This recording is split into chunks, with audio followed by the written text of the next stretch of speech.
This is probably the only video you need to watch to truly understand manifestation, because what I'm about to explain will remove all the confusion around it and bring it down to something so simple that you will start noticing it in your daily life immediately. Most people think manifestation is some kind of magic where you sit, imagine something, and it appears in your life. But that is not how it actually works. Manifestation is simply the process through which your inner world, which is your thoughts, beliefs, and emotions, slowly shapes your outer world, which is your actions, your decisions, and eventually your results. It is not instant and it is not mystical in the way that it is often shown. It is a very natural process that is already happening in your life, whether you realize it or not. Think about it like planting a seed in the ground.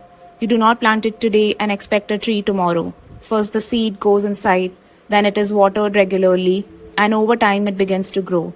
Your thoughts are that seed, your daily actions are the water, and your results are the tree that eventually appears. Now, to understand this more deeply, we need to look at what is happening inside your brain, because this is where manifestation actually begins.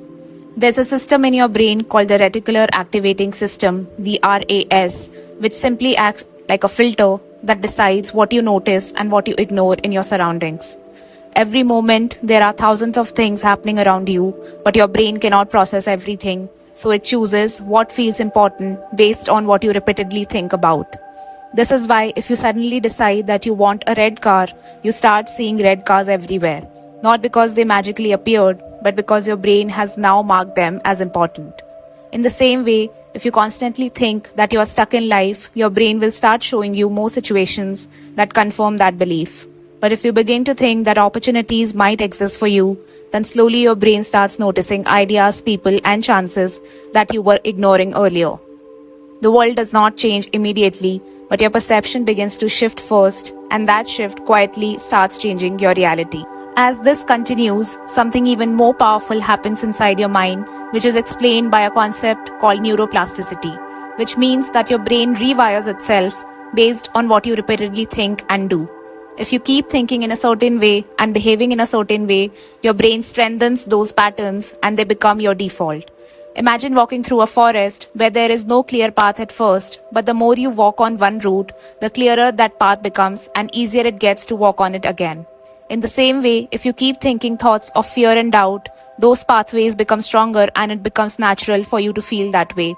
But if you start thinking in a more constructive way and take small actions based on that thinking, then over time, those pathways become stronger and your behavior begins to change. This is why two people in the same situation can end up with completely different results, because one continues reinforcing limiting patterns while the other slowly builds new ones. Now, if we look at this from a spiritual perspective, the same idea is explained in a more meaningful way in the Bhagavad Gita, where it is said that a person becomes what they consistently think about. This does not mean that just thinking something once will make it real, but it means that your inner state becomes the lens through which you experience the life. If your mind is constantly focused on fear, then everything in life starts feeling uncertain and threatening. But if your mind begins to hold a sense of trust and possibility, then even difficult situations start feeling like something you can move through. Two people can go through the exact same event, but their experience of that event can be completely different based on their inner state, and over time, that difference in experience leads to a difference in action and ultimately a difference in results. This is where the idea of manifestation connects both science and spirituality, because one explains how the brain works and the other explains how your state of being shapes your life experience. This is also where the idea of frequency comes in, which is often misunderstood. When people say you need to raise your frequency, they are not talking about some magical signal you are sending to the universe, but they are referring to your internal state, which includes your thoughts and emotions. Scientifically, your brain operates in patterns known as brain waves, and different emotional states create different patterns which influence how you think and behave. When you're anxious, your thinking becomes narrow and you focus more on problems, but when you're calm and confident, your thinking becomes clearer and you're able to see solutions and take better decisions. Spiritually, this is described as moving from a lower state like fear or lack to a higher state like trust or clarity. But in both cases, what really matters is how you show up in your daily life, because your state directly affects your actions and your actions shape your results. So when you bring all of this together, manifestation becomes a very simple and practical process. First, you become clear about what you want because without clarity, your brain does not know what to focus on. Then you begin to gently shift your thinking from a place of lack to a place of possibility, which does not mean pretending that everything is perfect, but simply allowing yourself to believe that change is possible. As this belief starts forming, you naturally begin to act differently. You take small steps, you try things you were avoiding before, you become slightly more consistent, and these small changes begin to compound over time.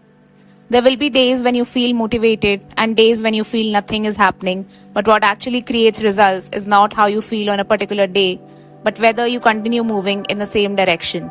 At the same time, it becomes important not to obsess over when the result will come because constant doubt brings you back to the same old patterns. Instead, a calmer approach of doing your part and allowing things to unfold keeps your mind stable and your actions aligned. In the end, manifestation is not about controlling everything or forcing life to go exactly the way you want. It is about understanding that the way you think repeatedly shapes what you notice shapes what you do, and what you do shapes the life you experience. If you imagine two versions of yourself, where one keeps doubting, avoiding, and overthinking, while the other slowly builds belief, takes small actions, and stays consistent, after a year, their lives will look completely different, not because something magical happened to one of them, but because their daily patterns were different. And that is the simplest truth of manifestation, that what you consistently think and do quietly builds the reality you live in. And once you truly understand this, you stop waiting for something outside to change and you start changing the way you show up every single day, which is where the real transformation actually begins.